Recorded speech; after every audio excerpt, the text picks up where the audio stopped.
before we go any further, I feel honor integrity requires me to issue a personal disclaimer. I don't do any social media. None. I don't Facebook. Instagram. Have you heard about Instagram? It's cool. I downloaded it. I love the tints you could put on your photos on your iPhone. The borders. Went to try to get it so I could use it. It asked me to join. Boop, it's gone. I don't join anything. I don't tweet. I don't even do LinkedIn. I don't accept LinkedIn. I don't do any of that for two reasons. The first reason, so you can say, well, what does she know? What does she know? I don't, you know, I study. I have two trooper go-to geeks. If I got a geek in here and you're willing, when you leave the academy, Nick Hayes, I contacted him last week, and this afternoon, some of the stuff I have in here, totally new, totally revamped, based on him helping me and him saying, well, here's one of my concerns for, you know, stuff at the recruit level. Here's one of my concerns. So if you're willing to be a go-to geek for me, please, I need all the help I can get. I learn about new things by people asking questions. I was in Minnesota earlier this year doing a half day on this, leadership the second half of the day, and one of the attendees, it was for the Association of Training Officers of Minnesota, one of the attendees asked me about, so what about Snapchat when you set the timer for the pictures to disappear? And if you haven't noticed, I say when I don't know. I said, I have no idea what you're talking about. Would you give me your card, and I'll get back to you? And so I Googled it. Do they really disappear? And I got all of these news stories, investigative reporting, saying people that, and I got back in touch with them. So bring up new stuff. Ask me if I don't know. I'll find out, and I'll get back to you.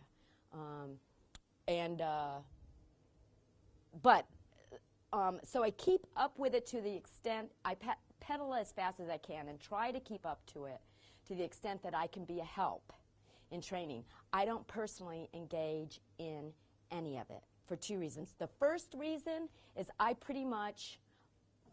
not that social. That's it. I'm not that social. I don't really care about whether you wish you could have slept in, or you're at Cold Stone Creamery trying to decide between two different ice cream flavors. I don't want to even see, I won't join Flickr for my niece to see the thousands of pictures that she puts up there of her two toddlers. I say, send me a Christmas picture, a birthday. You want to send me a photo in the mail? It gets up on the refrigerator. I'm not joining anything so that I can look at every cute thing you think, and it's dozens a day. I don't have time. And that's my own family. So I really don't, I'm just not interested in that level of detail of anybody's life except my husband's. And then even then, sometimes my eyes glaze over when he talks to me, as does his when I talk to him, right? And that's the person that's the most important person in my life. We can bore each other. Think about these people that I just like never see and don't even know who they really are, even though they're my friends. So I'm like this guy. Okay. There we go.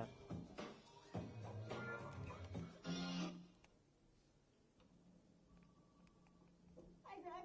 Judy? I have a bone to pick with you, mister. What's up? Why are you ignoring me on Facebook? What are you talking about? I started a Facebook group for the people here at Renner Home Solutions. I invited you to join, and I was wondering why you haven't accepted the request yet. We spend 9 awful hours a day together here, 5 days a week. Why would we need a way to communicate outside of that? I also That's me. fun quiz request. Did you do it yet? Of course not. You should. It'll tell you which Muppet baby you would be if you were a Muppet baby. Why would that be something that I would want to know? Apparently, I'd be Baby Gonzo. Big surprise, right? I'm not doing any of your queer quizzes, Judy. Well, why are you even on Facebook if you're going to be a Grinch? I got on Facebook for one reason and one reason only. To keep tabs on all of my ex-girlfriends and make sure that none of them are living more fulfilling lives than I am. Every one of them across the board, but that's not the point. The point is, I did not sign up for this thing to get harassed by every moron in this office. I buttcragger? Frank, what's the deal? Is your computer on the fritz or what? No, why? Because I've been poking you on Facebook all day. I didn't know what that was. You haven't poked me back once. What does that even mean? What is poking somebody? You know, it's just like a poke, like a, hey, how you doing? Poke. Yeah, I'm glad we're friends. I'm thinking about you. All right. Okay, everybody, can I get your attention here for a second? We need to talk about Facebook abuse for a moment, okay? Now, I recognize that I am friends with many of you here in the office on Facebook, and believe me, I regret that deeply. If I could take it back, I would. I don't know how to unfriend people. I haven't found that button yet, but we need to talk about some things that you're doing that piss me off. First of all, Cassie, please stop posting pictures of your goddamn grandkids. Nobody cares. And stop dressing up like bumblebees. That's creepy. Same goes for those of you who own dogs. I don't want to see more pictures of your dogs. Get a life. I don't want to be in anyone's mafia, okay? Marjorie, stop sending me invitations to go see your boyfriend's shitty punk band on weekends at some plaza bar. I'm not coming. I don't want to become a fan of thunderstorms. What does that mean? I don't care which Care Bear I would be. I don't want to play anyone at Scrabble. Stop pointlessly updating. I don't care that you wish you were still in bed or just had a BLT or can't wait for Friday. And all of you assholes need to stop poking me, because I'm still not sure what that fucking means. Are we clear? I don't know if you can read it, but they're Facebooking about who's grumpy and who's the Grinch today. Seriously, that's me, and so I just avoid it. And I go back to upstate New York for a family reunion. My mom was one of 15 kids, huge family reunions. And my cousins keep saying, you know, we could stay in touch without, you know, if you just Facebook. And for me, I think about it, and it just presents these amazing social quagmires. Like, what about the cousin I don't want to friend?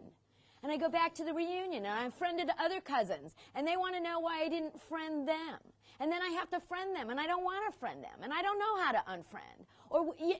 And they say, that's fine, just friend them and then don't read anything. And I say, right. And then I friend somebody I don't want to friend. I don't read their shit.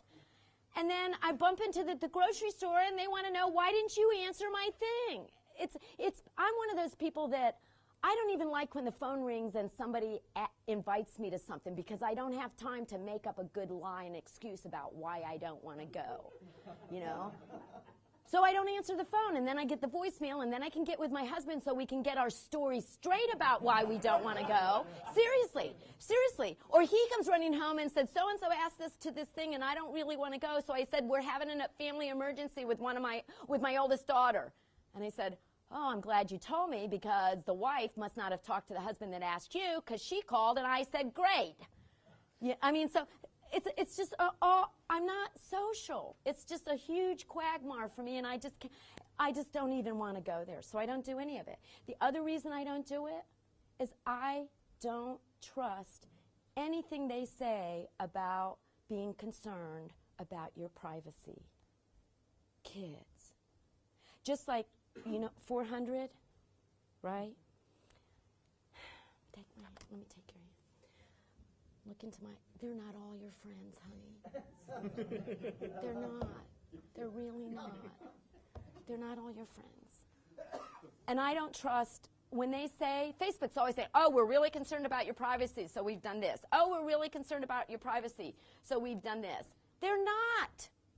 It's a social networking site. The value of their stock depends on how unprivate you are, on how much of your information they can sell to people that want to buy it so they can target you with their products and goods. They don't care about your privacy. And I understand that. So it's like, any app that has me have to join, I don't get that app.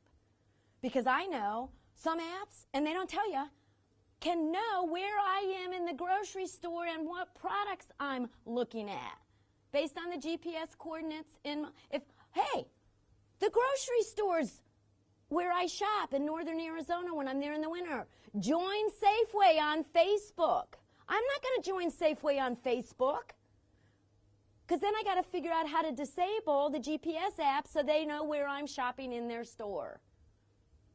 Anyway, I'm sorry if I tend to get a little emotional about this. Okay, let's take a look. First Amendment, Fourth Amendment, relationship with the government as an employer versus the government as the executive enforce the law branch, which Recruit Spears is all over. And he's going to give me time to catch up. We already know not all speech is free, right? That is protected. We've already gone through all this. Not all speech is protected. So let's look again at, revisit the First Amendment in the context of the internet as a way of expressing it. Read that to yourself.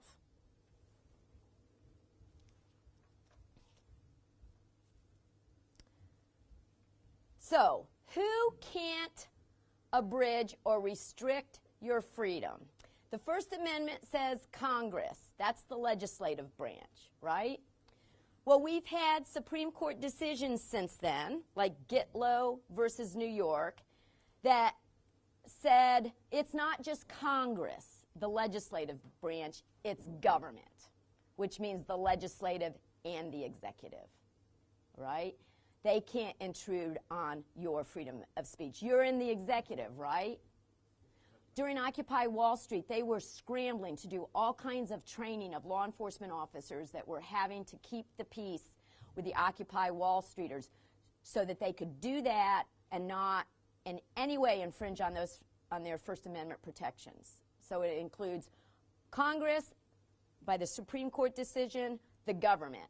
And then by another decision, the Supreme Court held in Gitlow versus New York, under the 14th Amendment's Equal Protection Clause, that means not just the federal government, but state and local can't abridge or restrict your freedom of speech. But we know it doesn't mean yelling fire in a theater or terroristic threatening.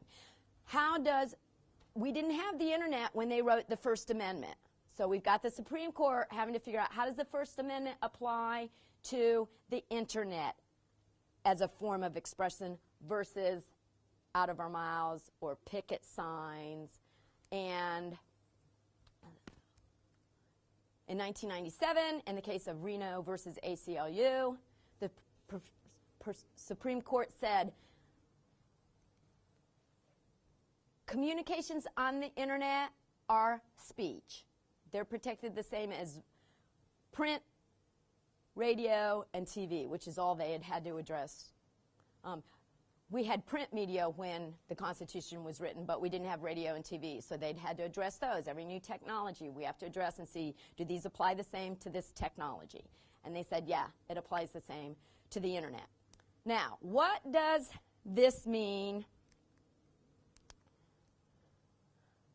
for private employees whose employer is not the government? The First Amendment protects speech from government intrusion, right? You learned yesterday the Fourth Amendment protects citizens from government searches and seizures, right? If a private person searches and seizes without probable cause, as long as you in no way were connected to them doing that, there's no Fourth Amendment violation, right? Because no government intrusion. So my question for you is, given that the First Amendment protects citizens from government intrusion, Occupy Wall Street citizens, government cannot intrude or restrict their First Amendment expression, right? So we have to walk real fine lines of keeping the peace and disorderly conduct or vandalism, hygiene in the tent cities, and still letting them, and what we can arrest them for and stuff like that. Lots of training to draw the line properly. So tell me, what does this mean for private employees' expression of speech related to their job and their private employer? Can their private employer abridge or restrict their freedom of speech, or do they have a First Amendment protection? Weigh in. And they could restrict their First Amendment rights. Pardon? An employer can restrict the First Amendment rights. Not just that. They have no First Amendment protection of their speech. None in this employee-employer relationship. Now, outside the employment relationship, if they go and protest, but their employee can even have as a policy and procedure, you represent, you work for a sanitation company. We don't want you we're going to say that our employees can't engage in public protests that leave litter on the street. I don't know, whatever. They can negotiate all of that away. In the job contract relationship, they can have policies and procedures that don't. There's no First Amendment protection. It doesn't mean they have no freedom, no protections at all, just no First Amendment. They may have other protections. They are protected by the National Labor Relations Act. Public employees are not. So when there's an employer-employee dispute, they can take it to the National Labor Relations Board. And that board may say, yeah, you can restrict their speech all you want, but you can't fire them for something they've posted on Facebook if you have no social media policies.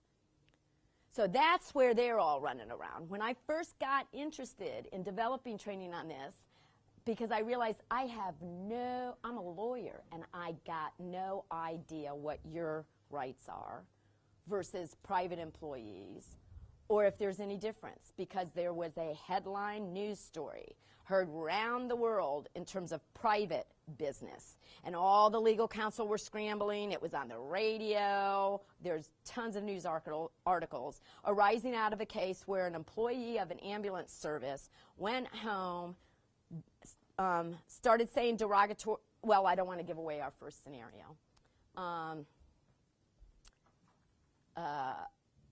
Anyway, they have no First Amendment protection.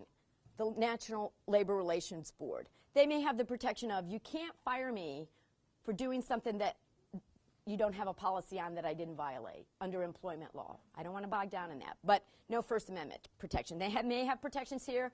They may have state or local anti-discrimination laws that protect their expressions of political, religious views, that kind of thing. For example, off the internet, if a place of business allows somebody to wear a Christian cross to work, they probably are going to have to allow somebody to wear a burqa unless they can show that the burqa interferes with the person's job performance. And it might, depending on what their job is. But there may be local or state anti-discrimination against religion, race, ethnicity, that protects certain expressions. There may be whistleblower statutes that protect certain expressions. Alaska has a whistleblower statute. They may have union rights that the union has negotiated and contracted for. They may have just job contract, a non-union job, where the job contract specifies what is acceptable in terms of your private versus work versus whatever. And they may have policies and procedures that allow certain things and don't allow others. But they have no First Amendment protection. So then the question comes, what about public employees? And here's where Spears is enlightened on all of this. I'm running as fast as I can to catch up, because who is are you employed by the government? Yes. So that's a little bit different, because the First Amendment does protect citizens from government intrusion. But what the court said and realized is, public employees are not covered by the National Labor Relations Act, because they do have some First Amendment and Fourth Amendment protections. And what the courts have said is, okay, yes, it may be the government restricting your speech, but as you pointed out, it's the government as an employer, not the government as the legislature or the government as the executive branch investigating you as a suspect in a crime or enforcing criminal laws against you. And you voluntarily enter into the employer-employee relationship with the government. So while you may have some protection, it's not nearly as much protection against the government as your employer as citizens have against the government as the legislature or the executive branch investigating them or enforcing the law against them. So here's your protection as a public employee. Now, if you become a suspect in a crime, as you mentioned during the break, you know, a IA investigation turns into a criminal investigation. IA investigation, do you have 4th, 5th, and 6th Amendment rights? No, not an IA. The minute they think it may become criminal, you've got 4th, 5th, and 6th Amendment rights, okay? But we're talking about your relationship with the government as an employer-employee, not a suspect or a target of their executive criminal law enforcement. Here's your protections. Would you read this? I forget where we left off. Recruit Dal Botten. To be protected, public employee speech must be about public concern and made as privacies. If 1 and 2, court will still weigh speaker's interest against substantial interest in law enforcement agencies or the operation. So understand, this is what the court set up as the test. Before we do the first scenario, here's how it goes. First, you see if you have 1. If you don't have 1, we're done with the analysis. No First Amendment protection. If we have 1, then we must also have 2. If we don't have 2, 1 and 2, we're done. No First Amendment protection. If you have 1 and 2, then the court is still going to do a balance weighing the speaker's First Amendment interest in that particular expression against the agency's interest in discipline, orderly operation, that kind of thing. So, get in your foursomes and work, yes? Can you clarify what's meant by public concern? We're going to clarify that by working scenarios. Good issue spotting. That's exactly, this is what they say in law school. It's not so much understanding, it's not so much getting the answer right, because the Supreme Court disagrees 5-4 on the answer. It's understanding how to spot the issues. And, well, if that's one of the things, what constitutes a matter of public concern? Good job. But I think we'll figure it out better if we work some examples that'll show us what is and what isn't. So we're going to do scenario 1.